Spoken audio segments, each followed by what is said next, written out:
Yes, I asked Mikko because he has researched concept called empathic intelligence.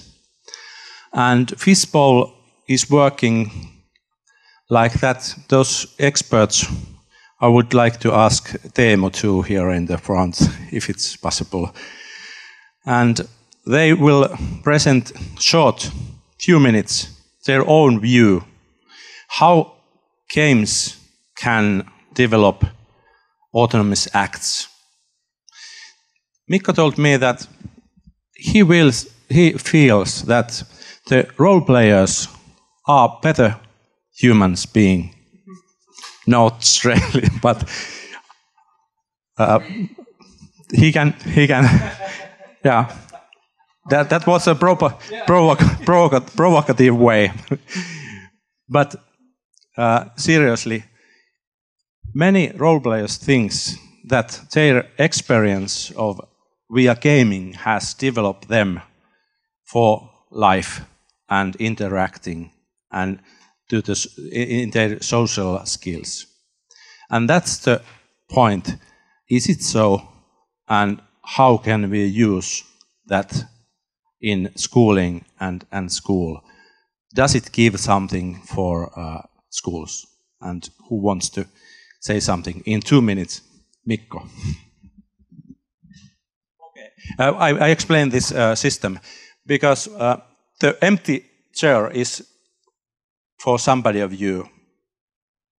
When they have presented their views, after that, if you want to say something, you must fill the empty chair.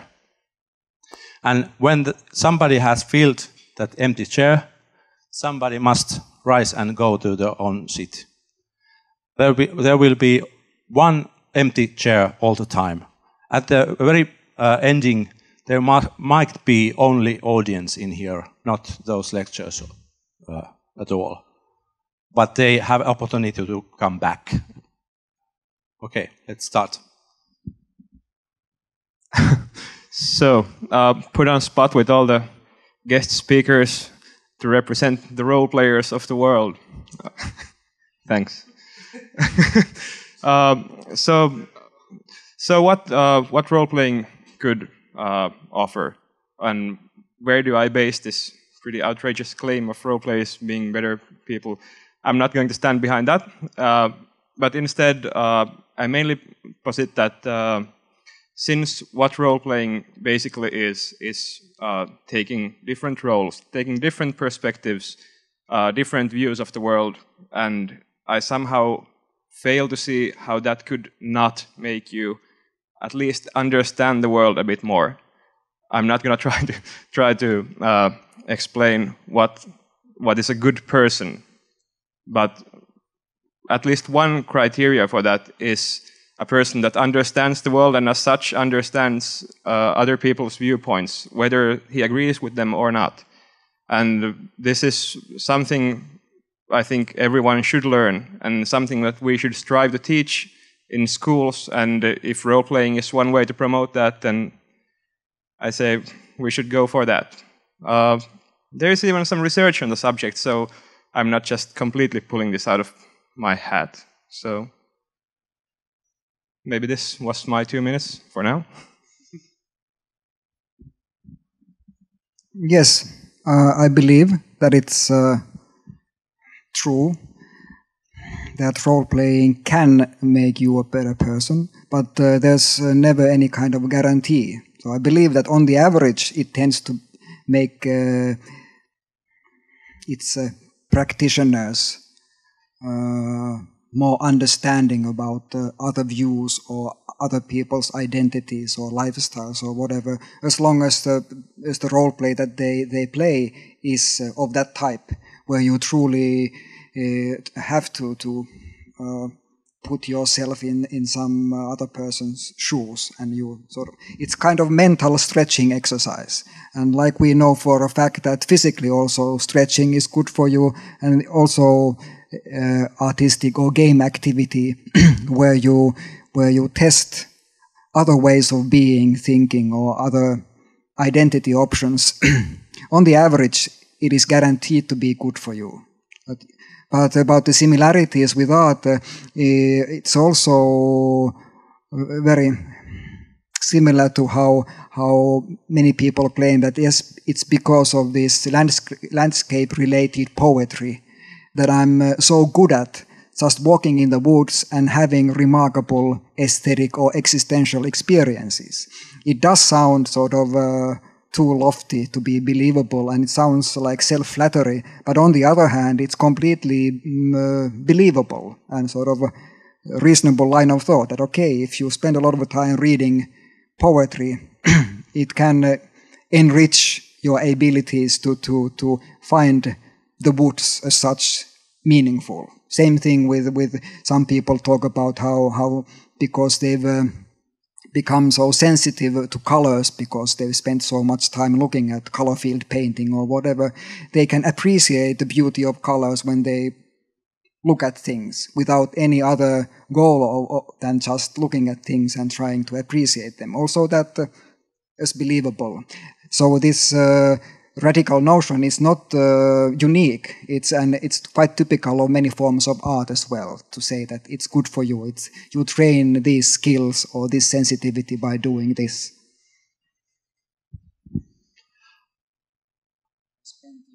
No, that's but good. Can steal some more. I hope it's okay for me to change the subject directly from role-playing, because I just know very, very little about it. I also would start with, I think, kind of jumping off your statement, where I feel very cautious to say that any particular thing makes us better human beings, by nature. I certainly have been involved with the Games for Health movement, and the Games for Change movement, and the Games for Education movement, and the Games for anything you want to insert next. And the end of the day, I think one of the most interesting things that happens around games is that it gives us a space to just talk like this and to think about health and change and education. And sometimes it's the creating of that space that allows us to maybe learn something a little bit more. Now, that said, I really believe in the power of games because by nature, it's someone stopping to think how to motivate and how to create a rewarding structure and how to create a pleasurable structure. And that's an exciting thing. So I'll tell a very short story about something I saw that I think enables these from a design I was part of that was called the Green Bush game. In the city that I live in, there is an area of town known as the Green Bush, which is a historic Italian part of town. 100 years ago was a very vibrant Italian neighborhood, and there's still evidence of that. There's a few restaurants. There's still a workers' union building. But in light of city development, most of those buildings were taken down to put in a parking lot for a hospital that was put in. And the neighborhood was disallocated. It was kind of torn apart. So there was a game project that was to the first part of the game was to go do interviews with the people that they could find that were still living from that area. And the second part was to create a game about that area, reliving it from 100 years ago. And this was done by, I guess it would be 13 and 14-year-olds. And the game is really interesting because it represents something that we don't have access to anymore. But what was so interesting about the project is these 13-year-olds became so motivated in the history of their neighborhood that they went to city council and demanded that the city would make a new statement that they would never do this again. They would never, in light of city planning, destroy something that was already alive.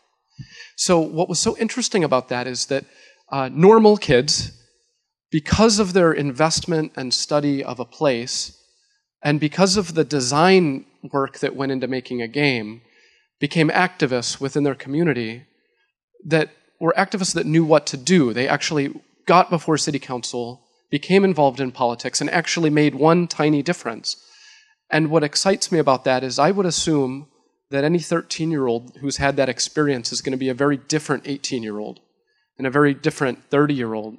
And I hope that in this way games are something that serve that. But it wasn't just the games, it was the whole package. It was creativity, it was art, it was community, it was place. And I've only seen a few examples of things like that, but those are the things that I think motivate me to do the work I do, is to have more, to generate more stories like that. Brilliant, thank you. I'm going to play a little bit of devil's advocate now, and bring it kind of back to games and role play, and sort of 2 points to make. The first one is about the way that we use terms, games and role play, as if there is a single game and there is a single role play, and it is good or it is bad. And I think one of the things that we have to highlight is, whilst it's so difficult to even define what a game is, it's difficult to say games for learning are good, are bad, make us better, because there are so many different games, so many different contexts, and so many different ways in which games are used. So I think that's worth sort of highlighting again.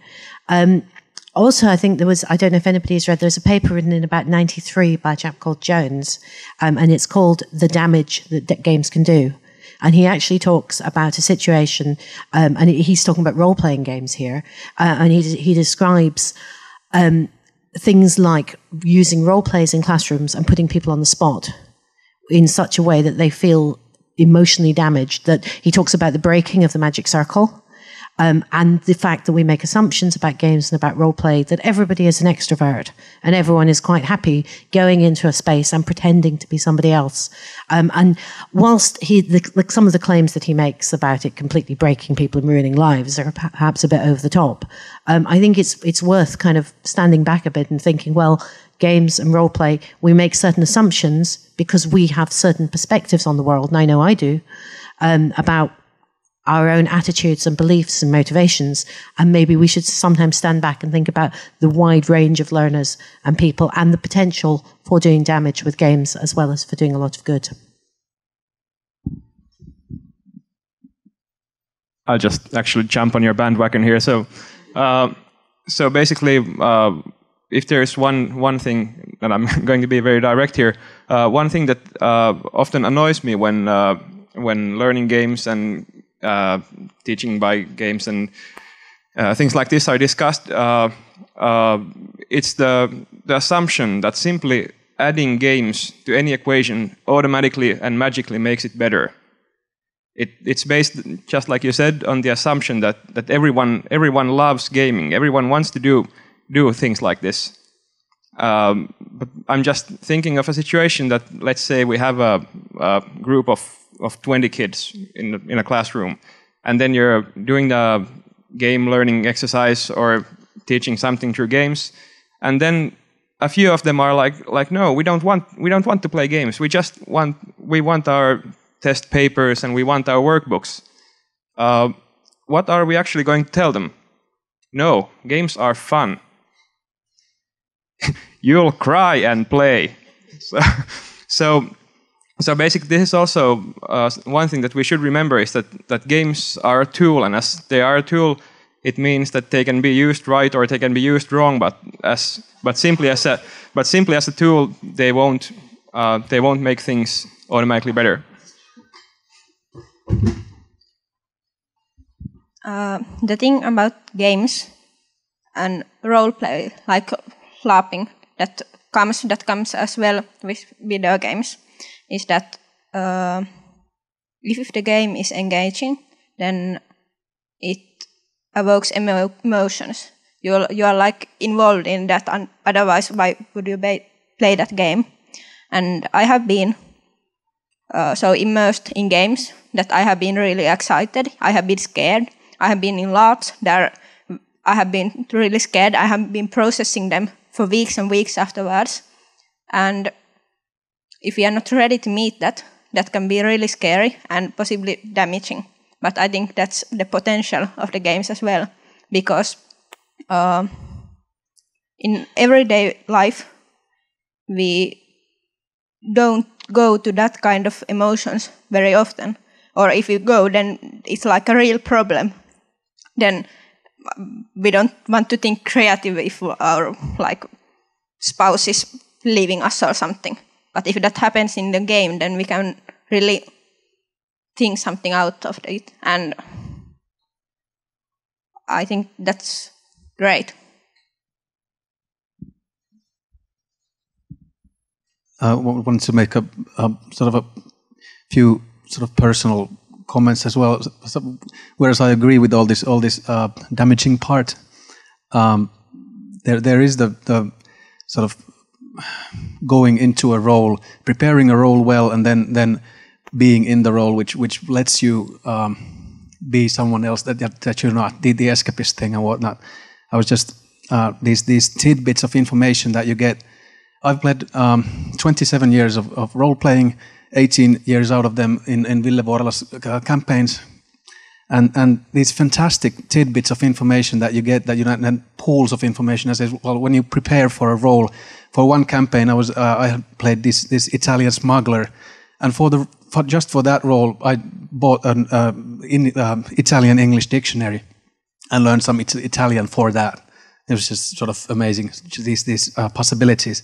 And in one campaign just recently, I learned how a helicopter sort of act in a sort of certain way in air while it's hit by another object and whatnot. I would never have sort of discovered that but sort of by myself. But it is an interesting fact afterwards. And then in a current campaign, I play a priest that has two penises, just for the fun of never played like a sort of a role like that, sort of altered body as such. It's a fantastic world, sort of fantasy world. So it's possible as well, and you can play sort of with genders as well and whatnot. So it's a very rich and an enriching experience. It offers that. That also highlights the point that I was going to make after you were speaking about one of, for me, the big problems with games and education is to do with the voluntary nature of gaming. And you're talking about things that you were learning from your choice to engage in this game and from your choice to learn things. And again, if I've never LARPed, it's on my to-do list. But to me, it seems that you're making the choice to do it. If you're, as soon as you take a game and you put it into an educational setting, you're actually taking that voluntariness and that choice away. And then I think it becomes difficult, first of all, to define it as a game. Because a lot of the definitional qualities of a game is that it's a voluntary thing. It's something you do for fun, something you do for entertainment. But also then the whole fun potentially disappears. So, I'm never going to get to go, am I? I'll use about 30 seconds from my 2 minutes. I just wanted to say that it's important to think when we talk about educational games that they're not, we don't need to necessarily link them to educational formal institutions.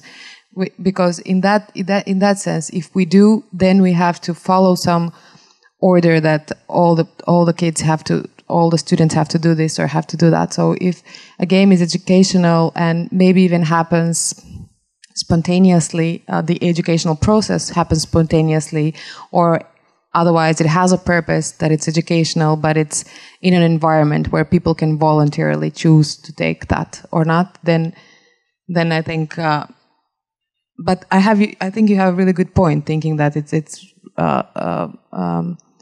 in a formal setting, in a school, for example, it's important to have a choice to participate that and not that everyone cannot be the same. Sort of just a quick comment on that as well, and this as well. But I think that's the role of the teacher as well, in sort of giving the roles to students then as players. Because a student usually knows his or her students quite, in a sense, quite well, in knowing that some of them are shy, for example, or more of an actor. So the more actor types can be given more demanding roles as well, and sort of reduce the roles of the others. I think that's the role of the teachers there.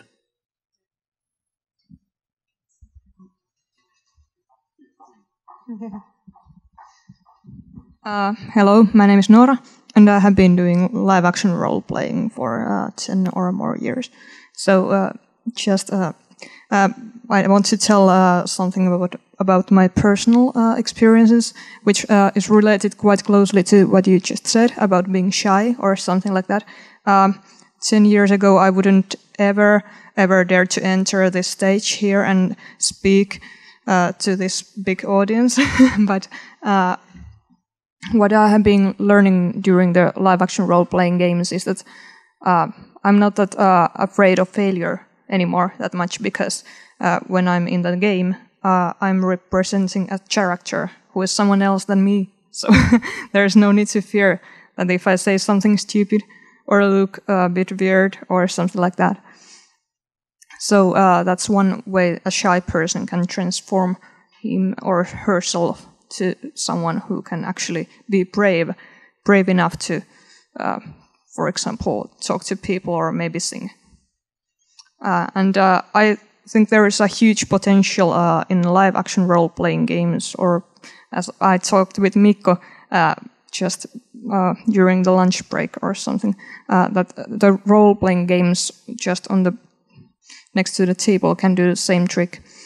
So I think that the games have the potential to change a person's personality, or the way they identify themselves and how they feel about themselves. And just what you, can't remember your name, I'm sorry, said about the feelings, I think that the games offer a perfect way to get familiar to some kind of feelings that you could probably never feel in your normal, everyday, boring life. I would like to take on the voluntary aspect of gaming, because we don't think about what's voluntary in school. I don't think that it necessarily should be that way, but we don't ask the children or the adults if you do want to read a book, or if they want to watch the movie and write that review of that. We are not like thinking about, are they traumatized about reading if we force them to read a book. So, of course, it's just plain mean to put someone up as the leader that you know is going to hate that in the school environment. But I don't think that should mean that we can't play and we can't play games in school environment just because some people would not have chosen them if they wouldn't have been presented to them.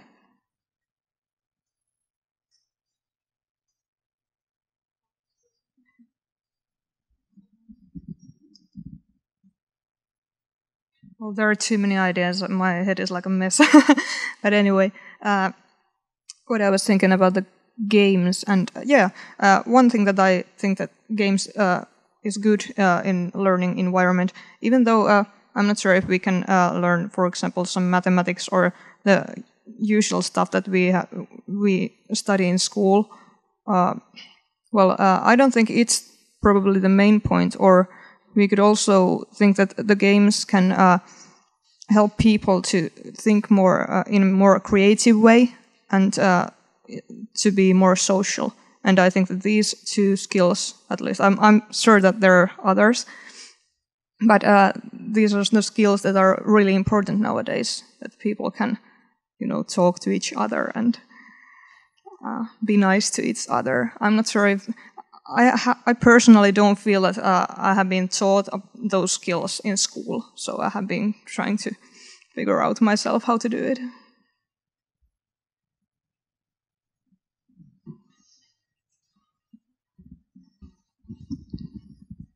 The day has been quite long.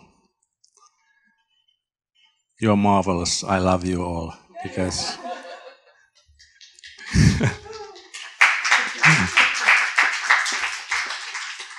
you have made this day, and I thank you. And I hope that we meet again and take this message forward. And let's meet again. Thank you.